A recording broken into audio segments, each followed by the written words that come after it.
사도들의 표적과 기사라고 하는 제약에서 오늘 말씀을 함께 나누며 은혜를 받고자 합니다. 예전에는 광고를 할 때 야, 이거 참 괜찮은 거다. 이거 참 진짜다. 그것을 드러내기 위해서 참 기름, 순, 이런 식으로 앞에다가 좀 구별하기 위해서 이게 진짜다. 이런 것을 드러내려고 그런 단어들을 앞에 그렇게 선행시켰습니다.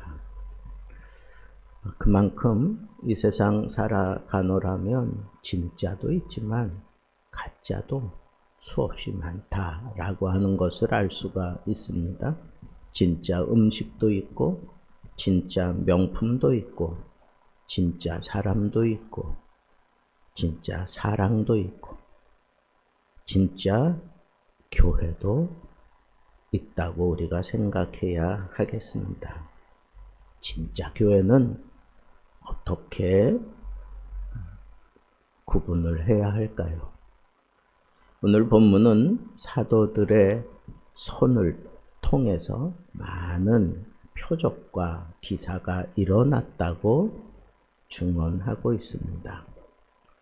사도들이 그렇게 표적과 기사를 행하는 그런 능력 있는 존재가 됐다라고 하는 것을 얘기하고 싶어서가 아니라 사도들의 손을 통하여 라고 그렇게 얘기해서 그냥 사도들은 그냥 쓰임을 받았다라고 하는 그런 맥락으로 본문이 기록되어 있습니다. 하나님께서 왜 이 시점에 사도들을 통해서 이와 같은 기사와 표적을 드러내게 하셨을까? 굉장한 기사와 표적이 일어났습니다. 베드로가 지나갈 때 혹 그림자라도 덮이길 바라고 사람들을 그렇게 가까이 사도들의 그 행동 반경으로 데리고 왔던 것도 우리가 생각해 볼 수가 있고, 또 더욱 놀라운 것은 여기 보니까 다 고침을 받았다 그랬어요. 다 고침을 받았다. 병자뿐 아니라 더러운 귀신을 쫓아내는 그런 일에 있어서 다 고침을 받았다. 상당히 사도들의 권위가 상당히 높아진 것을 볼 수가 있습니다. 그런데 왜 하필이면 이 시점에 사도들의 이 기사와 표적 문제를 성경이 다루고 있을까요?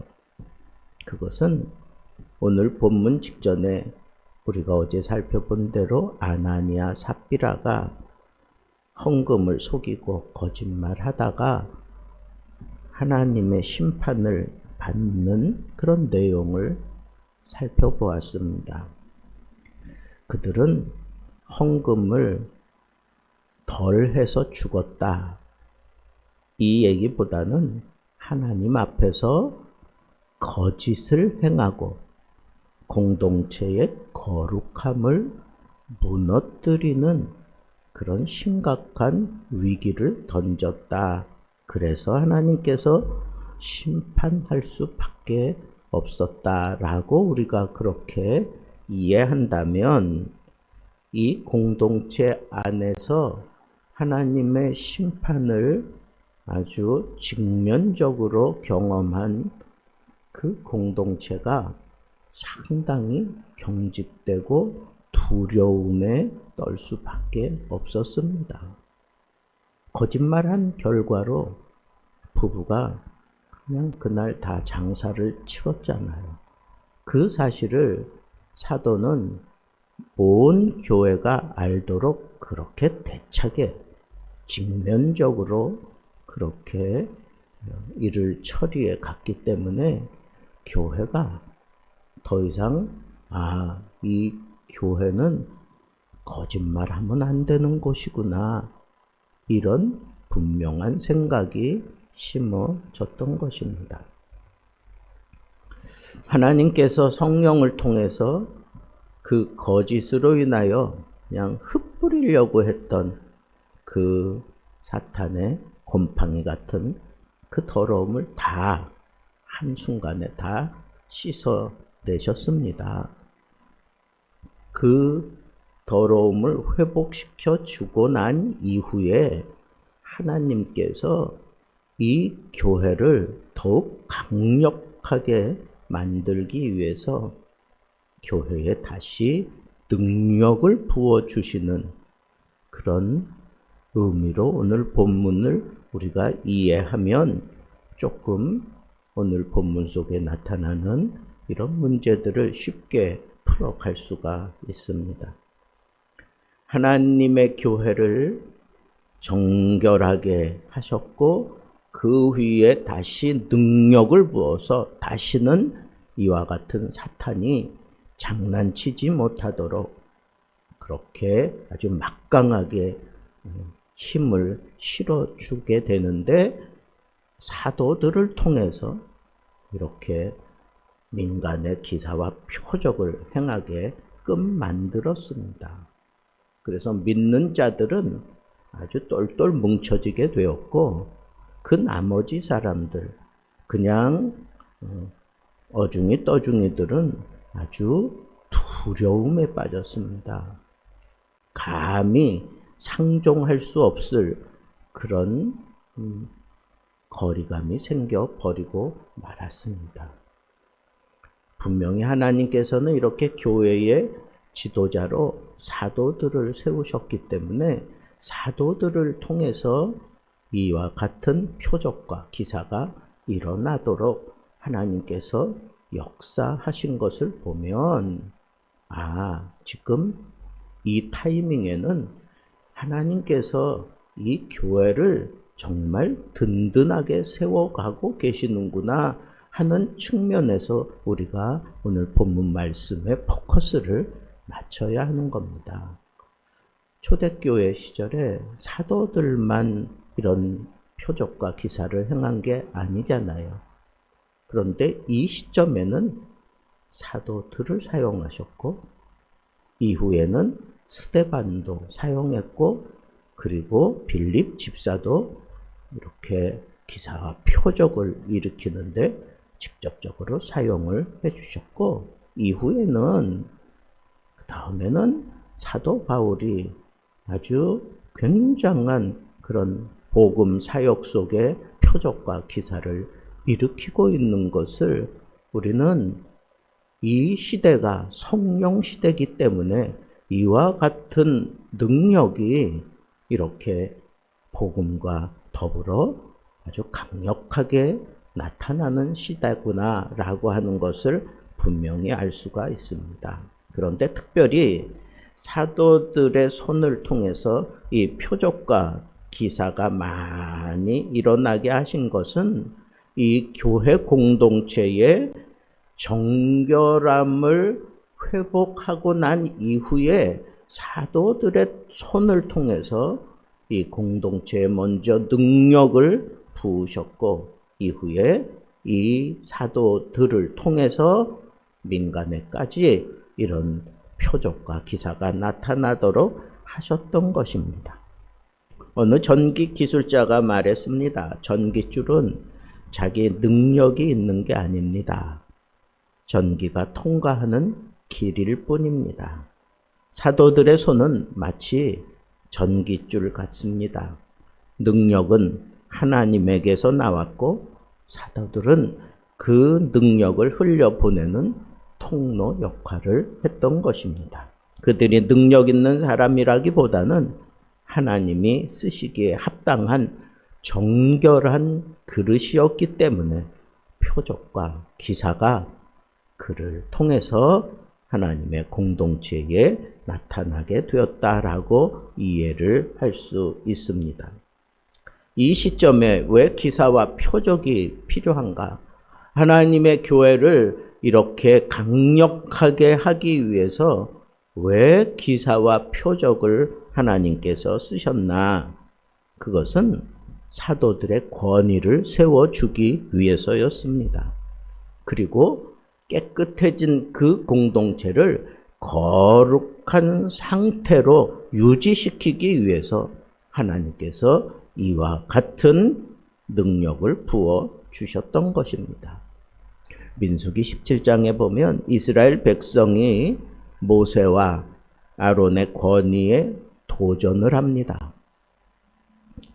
하나님은 그때 아론의 지팡이에만 싹이 나게 하셨습니다.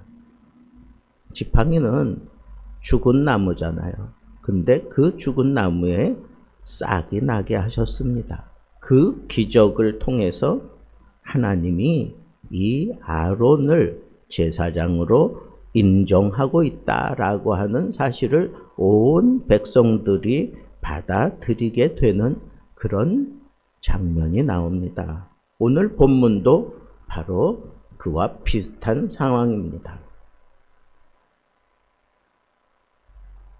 하나님의 영이 충만하게 임재해 있는 그 성전 안에서도 아나니아 삽비라와 같은 그런 교회를 허무는 그런 거짓을 행하는 사람들이 생겨날 수가 있나? 이런 식으로 생각하면서 교회 공동체에 대해서 의심하고 아니면 그렇게 정말 아름다운 그런 모습으로 살아가고 있는 그런 공동체에 여러 가지 생각들이 많이 일어날 수 있을 수 있는데 하나님께서는 그 원인을 분명하게 제거하셔서 정결하게 하고 난 다음에 그런 잡다한 생각들이 더 이상 교회에 흐르지 못하도록 하나님께서 강력하게 지켜가시는 모습을 보여주시는 게 바로 기사와 표적이었던 겁니다.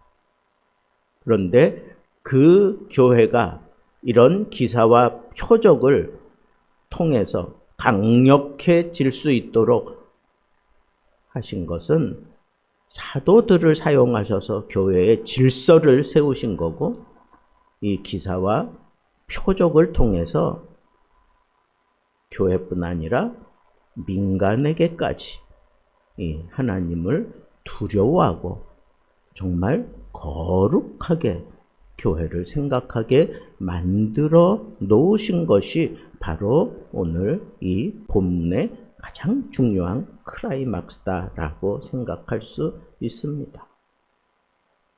교회는 세상으로부터 계속해서 도전을 받고 있습니다. 사탄이 있는 한 교회는 계속해서 이런 도전 속에 있을 수밖에 없습니다. 죄가 있고 사탄의 공작이 있고 또 교회 안에도 양만 있는 게 아니라 염소도 있기 때문에 그렇게 교회에 분란을 일으키고 교회의 순결함과 권위를 무너뜨리려고 하는 게 이게 사탄의 전략입니다. 그래서 이런 모든 것들을 하나님께서 한순간에 싹 불식시키신 것은 교회의 지도자를 하나님이 능력 있게 사용하셨고 그리고 그 기사와 표적을 통해서 교회의 거룩함을 지켜가시는 그 하나님을 교회에 있는 사람 가운데 믿는 사람들 그리고 그 나머지 사람들 그리고 민간 아직 그리스도를 영접하지 않은 사람들 이렇게 구분해 내시면서 이 중심에 교회가 있고 교회 안에서도 믿는 자들만 이렇게 복음에 온전히 순종하는 모습을 볼 수 있고 그렇지 않은 사람들은 나머지는 상종하지 못할 정도로 거리감이 생기고 그리고 민간에서는 오히려 두려워하면서 기사와 표적을 행하는 사도들을 칭송했다라고 얘기를 하고 있습니다. 이처럼 하나님께서 이 교회를 얼마나 끔찍하게 사랑하시고 얼마나 대단하게 이 교회의 순결을 지키기 위해서 하나님께서 그 마음을 쏟으시는지 오늘 본문을 통해서 우리는 알 수가 있습니다. 그래서 하나님의 이 행하심이 나타날 때에는 분명히 그 공동체가 든든하게 설 뿐만 아니라 변화가 일어날 수밖에 없다고 하는 사실을 우리는 오늘 본문 말씀 속에서 받을 수 있습니다. 하나님께서 이렇게 교회 공동체를 순결하게 그리고 이렇게 정직하게 세워가게 되면 먼저 믿는 자들은 지도자를 중심으로 똘똘 뭉치게 되고 그렇게 문제를 일으켰던 사람들, 그런 사람들은 거리감이 생길 수밖에 없어요. 밀려나는 겁니다. 상종할 수 없는 두려움이 있기 때문에 밀려나고 그리고 교회 밖에 있는 사람들도 이 교회에 대해서 두려움을 안게 되고 경외심을 가지고 바라보면서 기사와 표적을 행하는 지도자들을 칭송하고 기독교를 칭송하더라 하는 것을 알 수가 있습니다. 그렇습니다. 교회가 세상으로부터 칭찬받는 것은 교회의 그 거룩성 때문입니다. 그런데 교회가 사람들을 모으기 위해서 이 거룩성을 그냥 다 내려놓고 자꾸 세상적인 방법으로 세상적인 그런 어떤 제스처로 사람들의 관심을 끌으려고 하는 것, 그건 복음의 어떤 접촉점을 찾는 면에서는 가할 수 있지만 그러면서도 이 교회의 거룩성, 이 교회의 순결성, 교회의 정직성을 지키는 그것이 먼저입니다. 그렇게 되지 않고는 그 외에 다른 노력들은 다 무너지고 말 것입니다. 인도에서 사역하던 한 선교사가 말했습니다. 현지인들이 기도해 달라고 했을 때 기도하면 다 나으면 좋은데 낫기도 하고 낫지 않기도 했습니다.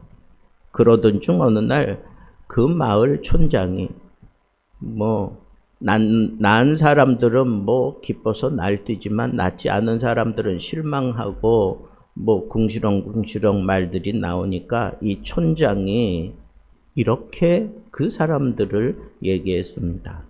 우리는 병을 고치는 기도를 하는 사람들이 아니라 그 기도를 듣고 고쳐주시는 하나님, 그 진짜 하나님을 보기 위해서 여기 오는 겁니다. 라고 얘기하면서 모든 초점이 그 기도를 행하는 선교사에게 있던 초점을 이 백성들이 하나님께 그 초점을 갖게 만들었다라고 하는 이런 굉장한 일화가 있습니다.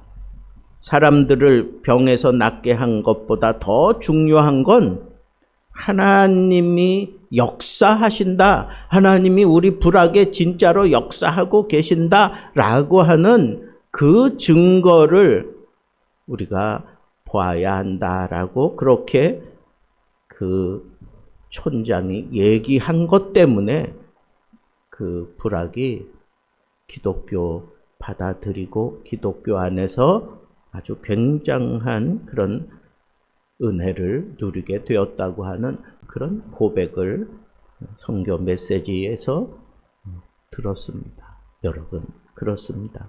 세상 사람들도 다 아는 거예요. 진짜 하나님이 역사하고 계시는구나. 세상 사람들이 어쩌면 더 잘 알고 있어요. 그런데 왜 우리는 이런 능력, 기사와 표적을 행하지 못할까요? 그것은 우리들의 이 교회가 거룩성을 잃어버렸기 때문에 그래요. 우리들의 이 교회가 정직성을 잃어버렸기 때문에 그래요. 우리들의 이 교회가 하나님 중심으로 하나님이 역사하고 계시는 하나님의 임재를 온전하게 지키고 보여주지 못하기 때문에 우리들을 통해서 하나님의 능력이 나아갈 수 있는 길이 다 막혀버렸던 것입니다. 하나님의 능력은 오늘날도 동일하게 역사하고 계십니다. 그러나 아무에게나 임하는 것은 아닙니다. 정결함이 먼저고 순종함이 먼저입니다. 그래서 정결함과 순종함을 통하여 교회의 거룩성이 회복되어지면 하나님은 그 교회를 지키기 위해서 이와 같은 표적과 기사로 교회를 능력 있게 하시는 것입니다. 오늘날 교회가 세상에 조롱을 받는 이유는 능력이 사라졌기 때문이기도 합니다. 거룩함을 잃어버렸기 때문에 이 능력이 나타나지 않는 것입니다. 하나님은 지금도 권위 있는 종을 통해서 질서를 세워가기 원하십니다. 말씀을 전하는 자, 공동체를 세우는 자를 통해서 교회를 향한 하나님의 뜻과 통치를 강력하게 나타나기 원하십니다. 사랑하는 성도 여러분, 초대교회의 핵심은 능력 있는 교회였습니다. 그러나 그 능력은 그냥 주어지는 것이 아니고 거룩함 위에 세워졌고 질서를 지키기 위해 하나님이 개입하셔서 지도자들을 통해서 이와 같은 일을 행하셨습니다. 오늘날 우리 교회가 다시 능력을 회복하려면 먼저 하나님 앞에서 정결해져야 할 것입니다. 하나님의 말씀과 교회의 질서를 따르는 순종함이 있어야 할 것입니다. 그러면 하나님께서 스스로 이 교회를 지키기 위해서 강력하게 하나님의 방법을 쏟아 부으시며 기사와 표적을 교회 그리고 주변의 세상 사람들이 변화될 만큼 강력하게 그래서 교회를 칭송하게 만들어 주시고야 말 것입니다. 사랑하는 성도 여러분, 여러분들의 삶이 하나님께서 사용하시는 정결한 그릇이 되기를 축복합니다. 여러분들의 손을 통해 하나님의 능력이 흘러가기를 축복합니다. 우리 교회가 다시 세상 앞에 거룩함과 능력으로 든든히 서서 사람들을 살리고 회복시키고 변화시키는, 그래서 하나님의 하나님 되심을 드러내는 거룩한 공동체, 능력 있는 공동체, 하나님의 임재가 충만한 공동체가 되기를 우리 주님의 이름으로 축복합니다.